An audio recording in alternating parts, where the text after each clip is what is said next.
మీరు ఎక్కువ మీ మీ పర్ఫార్మెన్సెస్లో కూడా ఎక్కువ తెలంగాణ స్లాంగ్, ఓల్డ్ లేడీస్ అన్నీ ఉంటాయి. అంటే ఆల్ ఏరియాకి సంబంధించిన వాళ్ళే వాయిసెస్ ఉంటాయి. బట్ మన ప్రాంతం అన్నప్పుడు ఇంకొంచెం అభిమానం ఎక్కువ, దాని మీద ఎక్కువ ఫోకస్ చేస్తాం కదా, మన వాళ్ళు అబ్జర్వ్ చేస్తారు. అంటే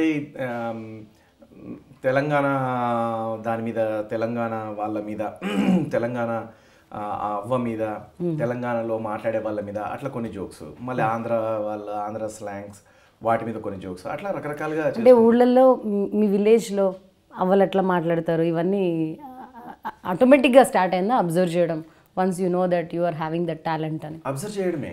ఇంకా నేను ఇట్లా చేస్తున్నాను కదా, అన్నీ ఎవరిని చూసినా కూడా ఏదో ఒకటి. యాక్చువల్ అయితే నేను చేసింది అప్పుడు వెక్కిరించడం అనమాట యాక్చువల్లీ.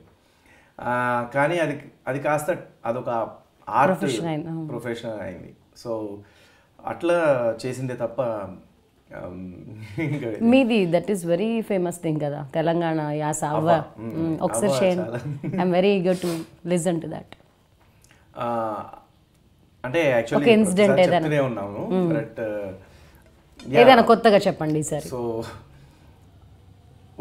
అంటే వరదలు వచ్చేసి అన్నీ కొట్టుకుపోతుంటే మన మీడియా వాళ్ళు తెలుసు కదండి, ఆ అవ్వ దగ్గరికి వెళ్ళి మైక్ పెట్టినారనమాట. మైక్ పెట్టగానే ఏమ్మా ఏమేమి పోయినాయమ్మా అది అంటే, పోయినాయి బిడ్డ, బాగానే పోయినాయి కొడక, బోళ్ళు పోయినాయి, బొక్కలు పోయినాయి బిడ్డ. బొక్కలు అంటే ఒంట్లో ఉండే బోన్స్ అనమాట. సో కానీ బోళ్ళు మాట్లాడినప్పుడు దానికి బొక్కలు యాడ్ చేస్తారు.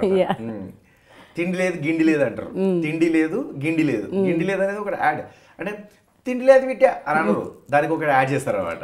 అది కొంచెం వాళ్ళ ఆ పెద్ద మనుషుల, పర్లేదు, I want to listen it, కొంచెం డీటెయిల్ గా చెప్పండి. ఆ పెద్ద మనుషుల తీరు అది అనమాట. ఏం చేయాలి కొడక, బాగానే పోయినాయి బిడ్డ, బోళ్ళు బొక్కలు అన్ని పోయినాయి బిడ్డ, ఏం చేస్తుంది కొడక, అని కోసం ఉంచుకున్నారు బిడ్డ, ఏదో ఈ వరదలేదో ఇదో పాడ, ఈ ప్రభుత్వం ఏం చేస్తుందో మాకు అర్థమవుతలేదు కొడక అని కోసం. కాదమ్మా, మరి ఇప్పుడు అంటే ఏమేమి పోయినాయి అనేది కరెక్ట్గా చెప్పగలుగుతారా మీరు? అంటే ఇప్పుడు పరిస్థితి ఎట్లా ఉంది, ఏ పరిస్థితి ఏమున్నది, నీ తాడు తప్ప, నీ నావనక్కడి దొంగలు పడి, ఆలు పడిపోయి, పిల్లలు పడిపోయి, చేతులు పడిపోయి, నీ కాళ్ళు పడిపోయి, నీ దిప్పగాలం కానీ, నీ కడుపు కాల శివుల సింపని నెక్కపని, ఎన్కౌంటర్లో సావని, కరీంనగర్ కట్టకు పెట్టకు బిడ్డ, నన్ను పట్టుకొని ఏమంటారు, ఏ పైన అంటే ఏం చెప్తారు, లిస్ట్ చెప్తారు, రాసుకొని చెప్తారా, నువ్వు ఆయన ఇచ్చేటాను అయితే ఆర్చిస్తాను ఇచ్చేటాను ఇది ఇట్లా. అంటే ఆ తిట్లను కూడా చాలా నాన్ స్టాప్గా దండగం చదివినట్టు చదువుతారు అనమాట.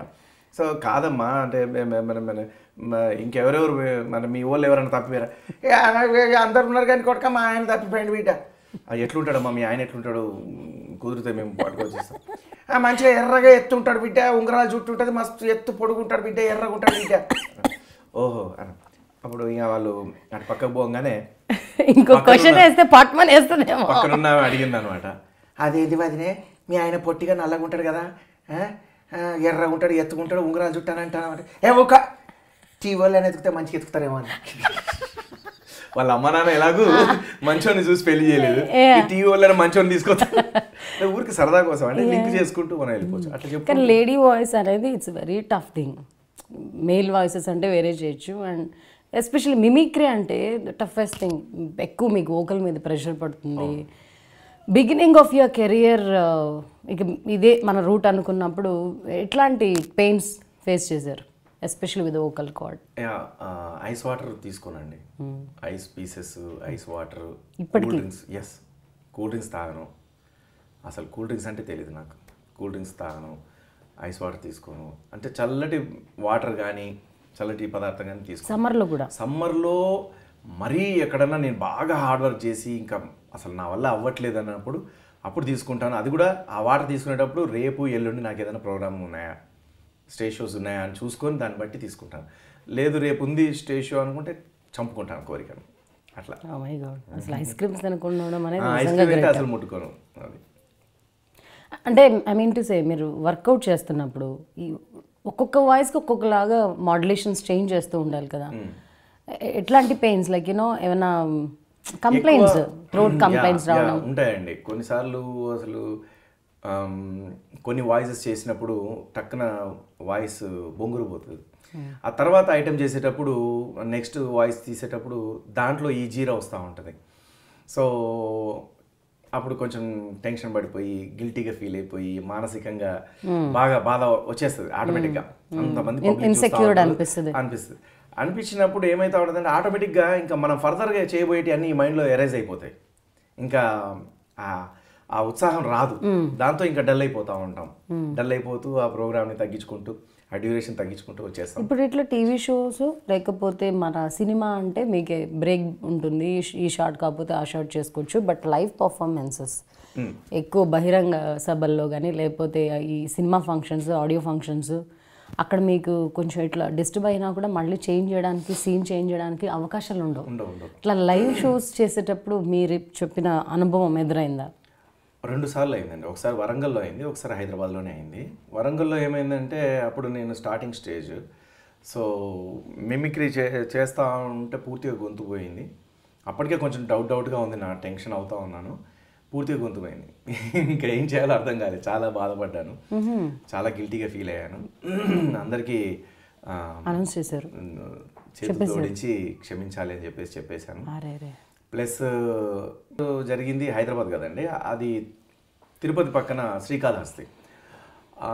సేమ్ ఇదే శివరాత్రి నవరాత్రులు జరుగుతున్న సమయంలో ఈ వాయిస్ ప్రోగ్రామ్ చేద్దాం అనుకుంటే ఇది ప్రోగ్రామ్ సగం అయిన తర్వాత మధ్యలో డ్రాప్ అయిపోయింది. సో ఇంకా వాళ్ళు ఏం చెప్పాలో అర్థం కాక సారీ చెప్పి, నాకున్న అదృష్టం ఏంటంటే నేను డ్యాన్స్ కూడా చేస్తాను కదా. సో డ్యాన్స్ వాయిస్తో పని లేదు కాబట్టి ఆల్ హీరోస్ డ్యాన్స్ ఉంటుంది.